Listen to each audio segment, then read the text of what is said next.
The image of Nimrod throughout history has consistently been associated with a despot, an evil individual in the eyes of the divine.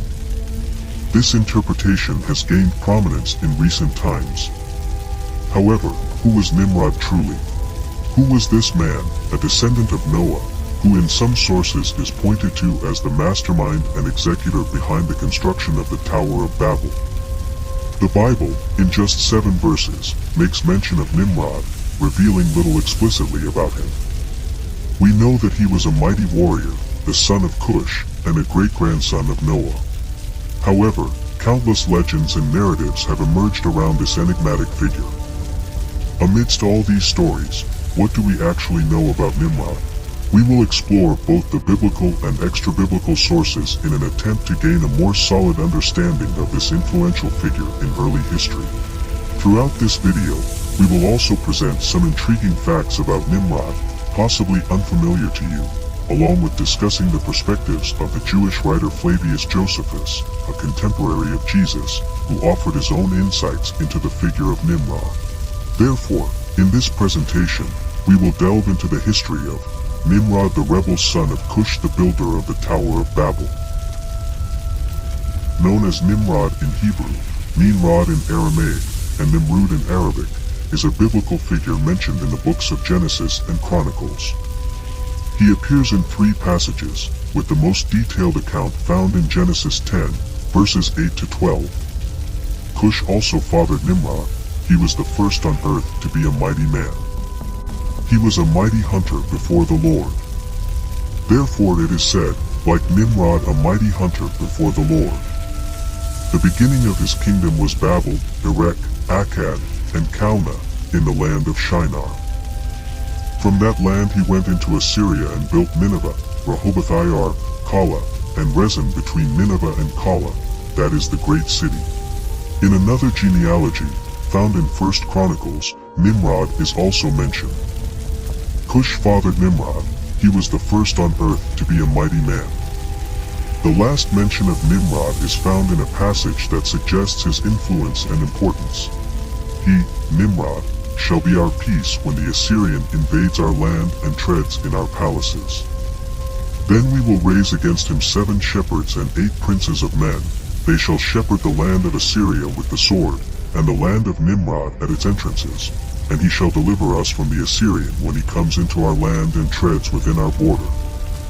As outlined in the biblical texts, Nimrod is one of the sons of Cush, whose territory encompassed Ethiopia and Sudan, areas that had influence over a significant portion of African peoples. Thus, Nimrod is the great-grandson of Noah, the son of Cush, and the grandson of Ham. He is presented as a king of the ancient land of Shinar, which corresponds to the Mesopotamian region. Furthermore, he is considered an ancestor of the Sumerian people. The Bible describes Nimrod as a mighty hunter before the Lord and mentions that he became a figure of great influence on the land. In later extra-biblical traditions, Nimrod was associated with commissioning the construction of the famous Tower of Babel. According to this narrative, the confusion of languages occurred as a direct consequence of this endeavor, resulting in linguistic diversity among humanity. It's worth noting that we have a video discussing the origin of languages available on our channel, if you're interested. The link to that video is provided in the description of this content. This narrative contributed to Nimrod's reputation as a rebellious king opposed to God. Sacred scriptures indicate that the beginning of his reign encompassed cities such as Babel, Erech, also known as Uruk, Akkad, and Calneh. While he's not explicitly credited as the founder of these cities, he is described as a ruler over some of them or perhaps over all of them. An ambiguity in the original Hebrew text makes it uncertain whether it was he or Ashur who played a role in the construction of Nineveh, Kisan, Rehoboth, Calah, and other cities in the region. To some extent, he's also associated with the origin of the Assyrian people, as a possible ambiguous interpretation of the text. It's worth highlighting that Nimrod is not part of the Semitic lineage but rather the lineage of Ham. He is one of the lesser-remembered sons of Cush, whose other sons gave rise to various African nations and other regions, including South Indians, along with many other peoples around the world, especially those with African roots, descending from Cush, son of Ham. It was in this context that the first king after the flood emerges, mentioned in the scriptures as Nimrod.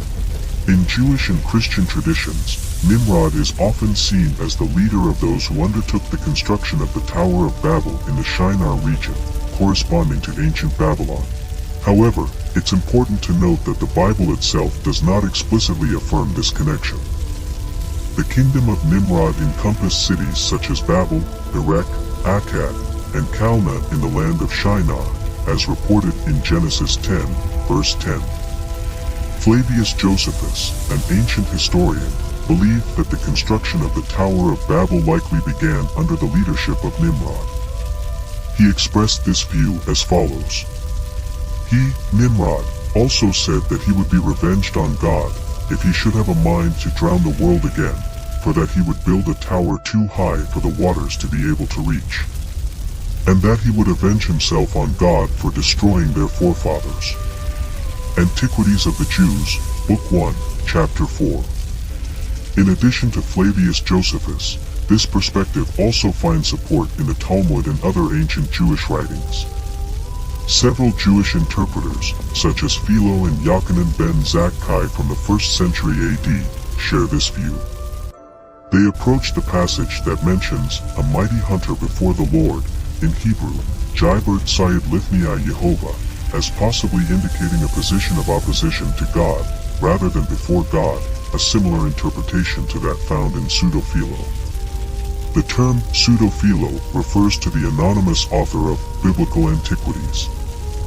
Furthermore, some rabbinic commentators also related the name Nimrod to a Hebrew word meaning rebel, attributing to him a sense of rebellion against God. While Nimrod carries different meanings in various languages, in Hebrew and Phoenician, it holds the meaning of rebel. These different interpretations and perspectives provide a more comprehensive view of the complexity and richness of the narratives and the diverse ways in which the figure of Nimrod has been approached over time and traditions. Nimrod is considered and recognized as the principal leader of the Hamites, and indeed, the most prominent leader among them. He achieved the remarkable feat of gathering the descendants of Noah in a single location, specifically in the land of Shinar, which corresponds to Babylon. He managed to unite the Semites and the leaders of the Japhethites in Babylon, drawing the attention of all. However, this gathering and concentration of people in one place displeased God. This occurred because, according to divine will, God desired people to spread out and inhabit different parts of the earth, multiplying. Nimrod's endeavor challenged this will, positioning itself in opposition to the expansion of humanity. According to Pseudo-Philo, a text dated to 70 AD, Nimrod was seen as the greatest leader of the Hamites. Joktan, in turn, was considered the principal leader of the Semites, and possibly Javan was the principal leader of the Japhethite peoples. All these leaders were in some way associated with the construction of the Tower of Babel, as described in traditions and interpretations. In the ancient Book of Jubilees, dated to the 7th century BC in its earliest version, Nimrod is mentioned only as the father of Azurad. According to the Book of Jubilees, Azurad was the wife of Eber and the mother of Peleg. This, according to chapter 8, verse 7, would make Nimrod an ancestor of Abraham and, by extension, of all Hebrews and Arabs. Furthermore, Nimrod is recognized as an ancestor of the ancient Sumerians.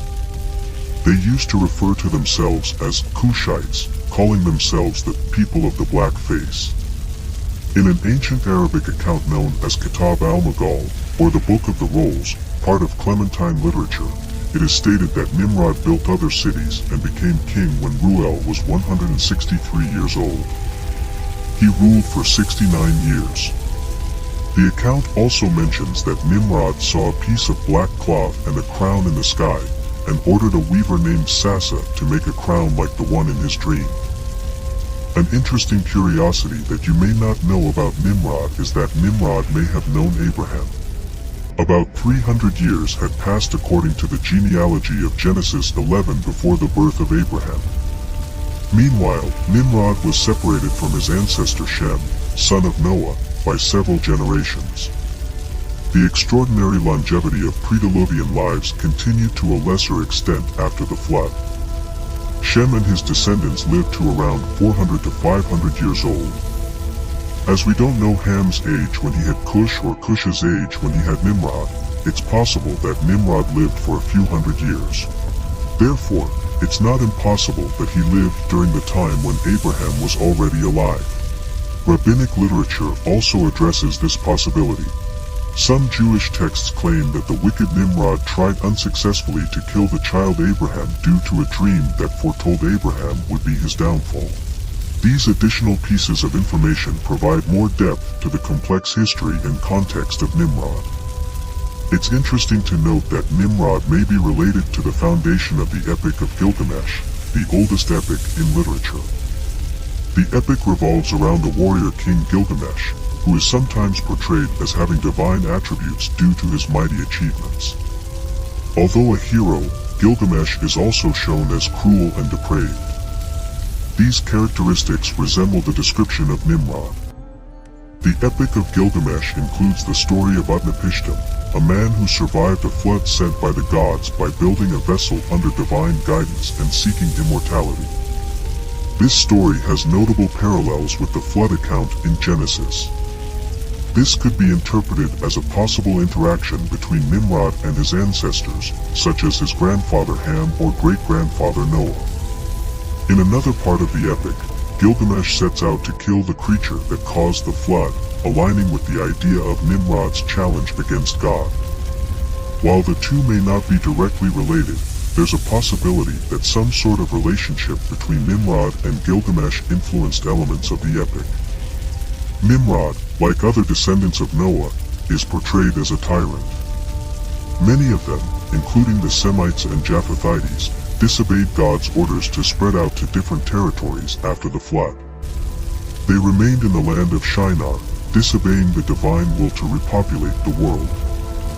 I thank everyone who has watched the video up to this point and invite you to share our channel with others interested in deepening their knowledge of sacred scriptures, ancient languages, and ancient cultures. Feel free to suggest other figures from sacred scriptures that you would like us to cover in future videos. Keep following our content in this video that is now appearing on your final screen. See you soon.